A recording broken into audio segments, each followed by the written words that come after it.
guys, to episode 11 of the Paladins Bugcast with your favorite dingleberries. We've got everybody in the chat today. We're in the Paladins VC. If you're wanting to be a part of that, you can listen on in. Typically, we do this in Discord stages, but it's been acting really funky, so we've not been able to have, the proper stage. But all is well, because I have discovered YouTube has the Discord stage music in here. And when it gets to the end, I just restart it. But I absolutely love that that's a thing because, I'm a huge fan of the stage music. It's really nice. It feels very authentic, like it's an actual waiting, music, kind of like you're in the lobby. Elevator music, if you will. So today we've got me, we've got Tino here, we've got Patats, we've got Itachi listening in. And then, of course, just chilling in the VC, vibing with us, my boyfriend Jiggly Comet. We've got Elkington, Reasoning Couch. And then, of course, we've got Itachi listening in. I don't know if I've already said that. And then he'll be chiming in as well. We did a poll on both Twitter and in... Actually, I could go ahead and just delete that now because it's irrelevant. Sarah's saying it. Yeet, goodbye. Thanks for coming. But no, Tyra ultimately is who won, all thanks to the Rizmaster, aka my boyfriend, who decided to use his points to vote for both Tyra and Saris just to keep us on our toes, waiting to see who was going to win that. So today we're discussing expanding the champion roster, per the player, of course. We don't need any more new champs. Ultimate usage and credit management, which that idea, the credit for that was Mr. Ace in chat. You see, peace. I love you. Cute. Sleep in my butt. Alright. So, that is a common thing, I think, amongst players, is expanding your champion. I'm going to change that to pool. Because I feel like people are going to get the wrong idea if I put roster.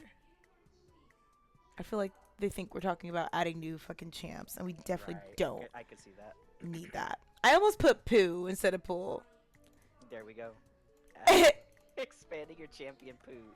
Champ poo. Eat lots of fiber. Lots of fiber. Eat lots of healers. Yes, healers have extra fiber. Extra fiber, extra poo. Wait, what color? Beans. The more you eat, the better you feel. The more... Damn it, I fucked it up. Is that the Chowder Bean song? Beans. The more you eat, the more you toot. The more you toot, the more you poop. Yeah, The more you poop. The more you toot, the better you feel. Eat your beans with every meal. Yay! I got there in the end. Thanks. Oh, that's why. Because this thing. I fucked it up. That's why. I was like, why can't I see it? Durr.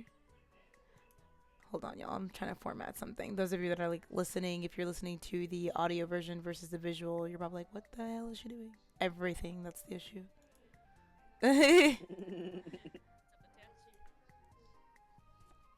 Alrighty, so expanding your champ pool. That is a common thing, I think, amongst intermediate. The moment you switch from a beginner player to intermediate, especially in this game, which you don't necessarily have to do. There are plenty of well-known one-tricks out there.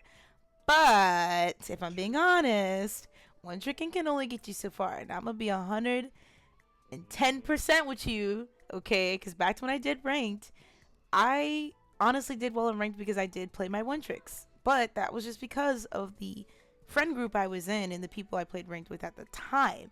Like, given the time, and we're talking 2021, that was a good time to rank. Because... And not just any time, like towards the end of the year specifically, because at that point, all the hard, the tryhards already grinded, for their shit in the season. Like, season's already going to be over. You know what I mean? Like, it's mid to end is kind of the best time, if you're trying to get in there in a safe time. If you're like newer, or maybe not so much newer, but you've not ranked and you're nervous about it. Like, that's a good time, I personally think. Now, granted, it's been like 2 years since I ranked, so a lot of things have changed. That still holds true. It does still hold true, I think, too, because if I did want to play ranked, I know what time to do it, and I know what time would be good, given the knowledge I do know about it. I just choose not to, but I think me saying that, a lot of people could agree, and if you don't, leave a comment below. Let me know what you think. But the reason where I'm going with this is that I only did IO Tib at the time in 2021. It was a good time to do that. IO was good. Tib was good. Not so much good. He was just kind of okay. But like he didn't have the rework yet, so he didn't have the jumpy Tib. So he was just like, Tigrons, you win. You know what I mean? Good build, you're set. And then of course if I needed to support, I was getting good on IO, so at the time it was just really good. But that's what hindered me. When I got to the higher elos, I was stuck. I was stuck when they got banned. I didn't know what to do. So like it is important to expand your champion pool. Justin, what do you think about it? Oh, 100%, especially that last part. Like, if you're only maining like one or two people kind of thing, and they either get picked or banned, well, what are you gonna do? Right. I think it's super important for that reason. It's kind of like having a contingency plan a little bit, like for your game. While maybe you only want to play Furia, for example, right? Having somebody else who can fill in that role whenever you don't have them, I think is crucial, especially if you're going into, like you mentioned, the rank scene.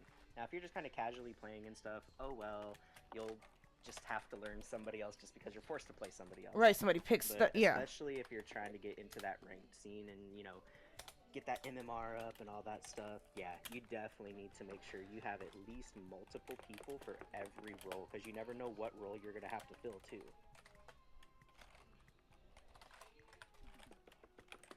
I'm just adding that as a sub to this because it's literally the same. And kind of on top of that, I think one tricking, it can be good, especially like when you're new, but as you said, like once you're trying to move into that kind of like intermediate stage, that's when you're definitely going to expand your pool. During your one tricking phase, that's where you typically learn the game. Like you learn other champions too.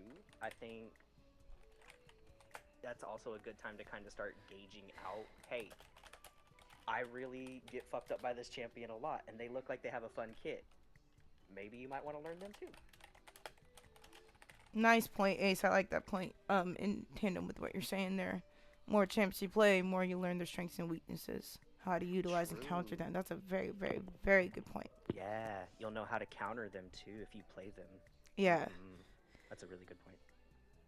See, guys, this is why I like doing this. It's so enjoyable because you know what?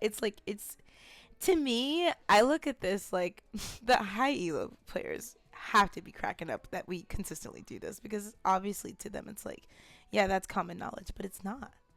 It's not, and that's what keeps you up top, is that the majority of the lower players don't know a lot of this stuff. Even the ones that have been playing forever. I remember being a part of a friend group. I don't play with them anymore. I won't name them. But I used to play with them, and they played for longer than me. But used to call me, like, cracked, and used to say all these things. Oh, what's up, Nemesis? How you doing? And I'm like, dude, no, I just know the game. Like, I just know. And they're like, well, I play for... They get offended that I'd say that. I'm like, bro, I'm not saying you're bad. I'm just saying that I know this. That's why I know how to handle that. This is around the time Yag got released as well. This person was one tricking Yag, thought they knew what's up. I was a lower level Yag than them, but I had a build given to me by Apache. Apache was one of the best damage Yag players when Yag first came out. Gave me their build, ran that build, and they thought that I was like this really cracked player, when really I was just using a borrowed build and knowing like my knowledge of the character and playing around whatever maps. It's like, it's ironic when people, they either view you as cheating or cracked because you know more or less than them. And I find that hilarious.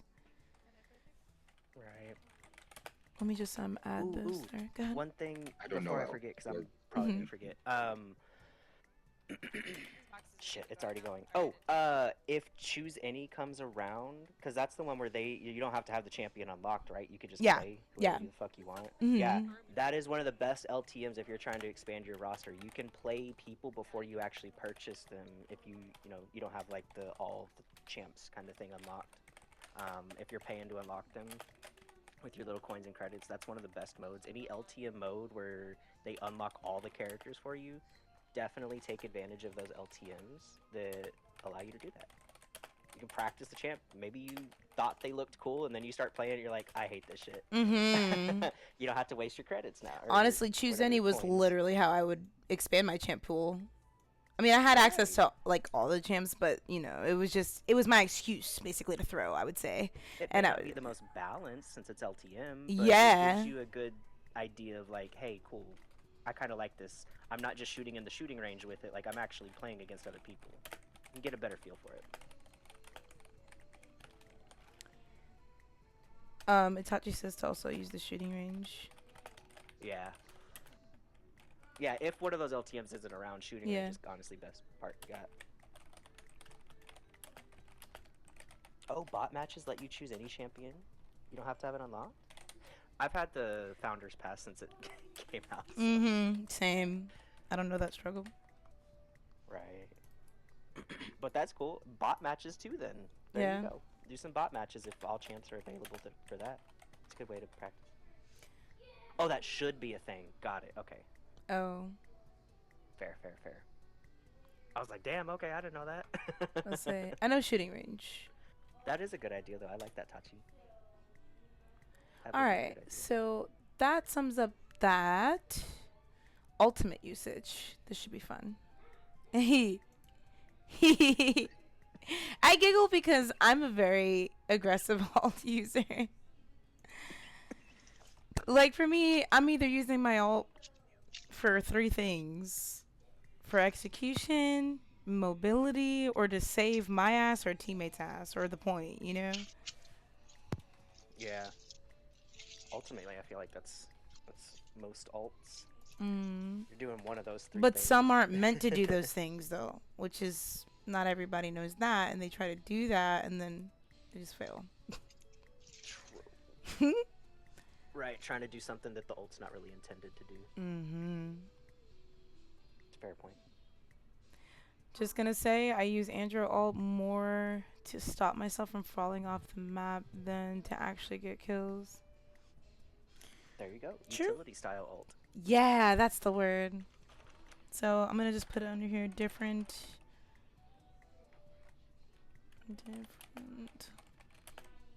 ult usages. Like, I think that can be said for, like, Willow's ult, for example. You know, you can use that to save yourself, like you're falling, like that example, or you can use it to do the damage. I think ults can be used in different ways.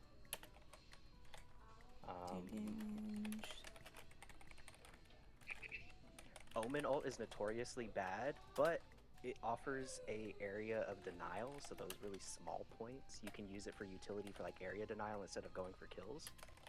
True. That's a really good point. Make this a little bigger so you can see it. Oh shit. Some champion has higher ult charge rate than others. Oh, that's another good point. Not everybody knows that. Yeah. Like we know what to pick because we already know, but some players may not always know that, which is good to read up on the champions.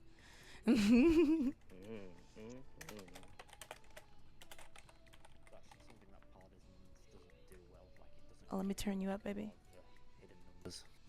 Yeah. A lot of hidden anything. Yeah. So many hidden mechanics in this game. Hidden mechanics, yeah. Oh, maybe that could be a topic for a podcast. Hidden mechanics. I was just thinking that. Get out of my head. Twinsies. Have more charge.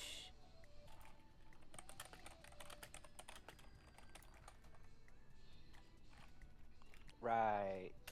That's a good point. Vatu, Mani getting ult fast.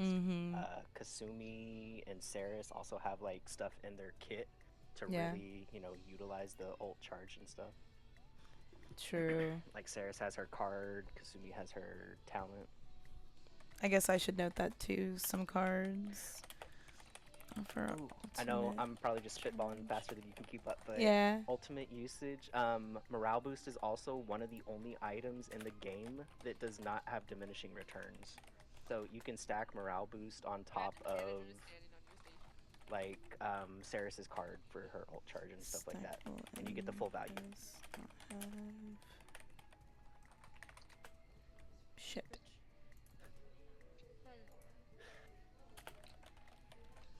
People forget that, yeah. I ain't gonna lie, I forget that too. Well, Vatu, I kind of figured, but Amani, I do forget that because her ult's so situational. Tib too, yeah. Do different champions have different base movement speeds as well? Mm-hmm. Yeah. They do. And jump height. Ray by default has crazy jump height. Same with Moji Like Pit. twice Could as be much like as an everyone entirely else. different like tab for the champions, just like have like a stats tab. A stats tab. Oh, that could be. Yeah, Moji is the That would be fastest really running. helpful. A stats tab for champions, but in game or on the wiki or something, or on your stupid Steam blog that they've been doing. Because like they probably just wouldn't want to keep up with all the update number no, changes. of course not. Yeah, a just champion only race, Moji would win for sure. Like the fastest champion, so like Moji. Well, I don't know. Depending on how long it is, maybe Rom. Rom does run faster than Moji, but only for a limited time. Moji can go with unlimited. Okay, so the next one would be credit management. 6 slices of pizza, Jesus. So I'm just gonna go ahead and say it. Stop buying Horde on champs that you don't need to. Some do need it, but some don't. Honestly, and Horde ain't really you're planning on buying at least just stop buying Horde. 300 plus credit things, like you're getting Chronos and Bloodbath. If you're not trying to get at least two or more of the really expensive stuff, Horde's yeah. Horde is a throw item. Literally situational. If you're rushing Nimble first, you should not get Horde. Yeah, like Horde is a rush item or a no item. Thank you. That's a great way to put it. Rush item or no item, literally. You're gonna miss out on so much value if you don't rush that item. Yeah. And I'm not even saying like fully rush exactly. it. Really, one thing with Horde, rush Horde 2. Don't buy Horde 3 until that's the last item you can buy. Right. I promise you. Horde like there's a way to buy it, and people just I don't know. I don't buy it at all, so I can't even speak on it. But credit management. You could sell them. I think Horde is the most stupid one you could pick. Literally. It's very exclusive. I think it's good for like Genos and Corvus specifically because they want the Chronos. Yeah. They also want to now rush Rejuve, and they also both work really well with Bloodbath. Right. So I can see the justification for those two, but honestly, those two are the only ones. Just hit your shots and you'll get the credits. Right. Yeah. Honestly, yeah, if you're doing your job, you're blocking the damage for tank, you're capping the point, whatever, you're healing it up, you're doing the damage. That's another thing for credit management. There are role-specific bonuses for credits. Oh, if yeah. you are in the damage role, you're doing damage, you get more credits. If you're flanking, get like getting, healing, securing kills, damage. you get more credits. Oh, sorry. Yeah. Did I hear Tachi talking? Sorry. Yeah. Yeah, you basically said everything I was about to say. Oh. Role-specific bonuses for credits. You're kind of quiet. I was like, wait, hold on. Anytime I'm healer, I max out all my credits. Like by the end, I'm like. Yeah. Can't buy anything. Healer and tank is the only roles I always. Domba's another exception because he wants both Chronos and Deft Hands like instantly. So that's another good exception to that too. Right. Yeah.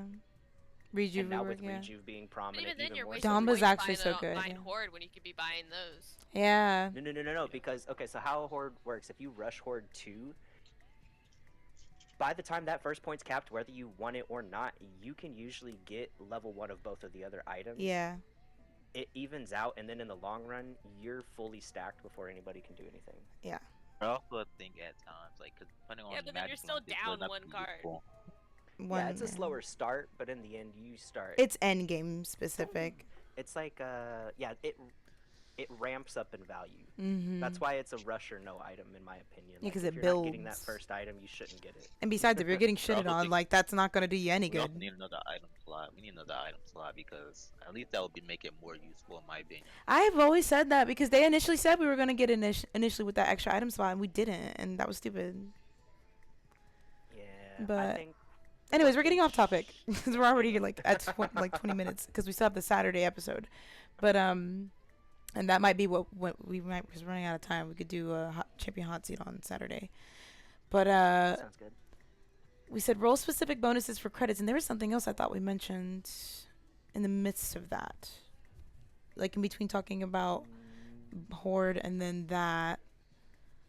Oh, because you were saying the different ways to get it, and we didn't list that. So capping point.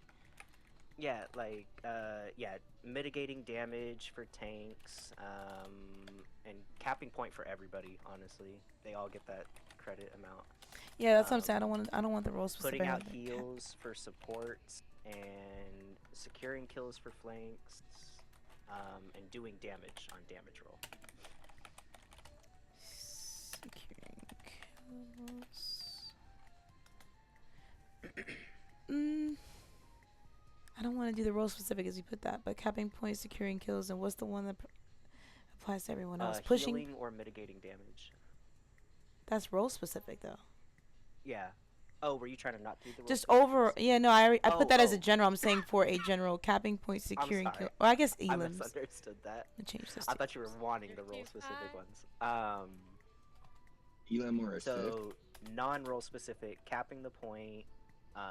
If you get an elim or a kill. Pushing payload, right?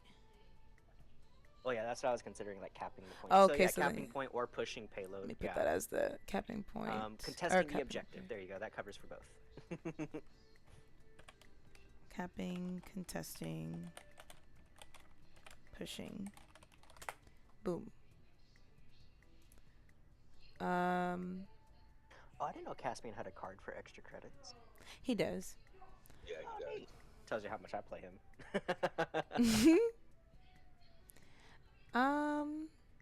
I'm thinking of something else and I can't. Oh, so like the kills and elims is one thing, but applying damage, isn't that a separate, or is that only to damage?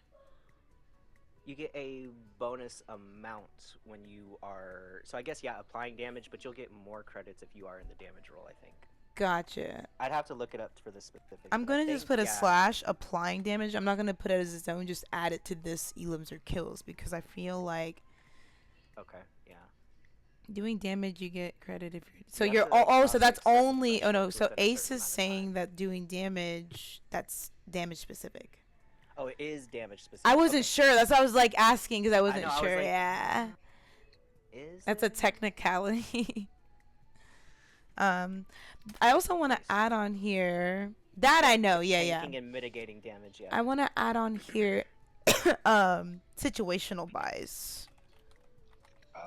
Situational versus necessity buys. Yeah. Like, what are items that you want to rush? Like, you're getting those first, or what are items you want to fill in later, kind of thing? Is that what you're trying to? Well, I'm just overall, because we're listing things, because we're gonna talk more about it. We'll recap this Saturday before we get into hot seat, and we'll go more in depth because I know there's like when people read this, they want to go in depth, right? So. I think that's it. I don't know if there's anything else with credit management. Don't buy the more expensive item before the cheap one. And fuck yourself over. Yeah, typically with those really expensive ones, unless it's like absolutely necessary. And I guess we can just break that down on Saturday. I'm just gonna put unless you need. So you really don't want to go like over level 2, like getting that 3rd tier on a 900 credit. 900 credits. Right. On so many other different items. Right. That's basically like what I think that's almost. Is that 3 levels of nimble right there? I don't know if that box is empty or not. Yeah, cause that's what I'm saying. Like I always you can get all 3 nimble and 900 credit, which I 1 usually level rush that of shit. Chronos versus 3 levels of nimble, you're gonna have a bigger value out of that. So. Right. This was very thorough for 24 minutes. It's very good. Let's go. So I'll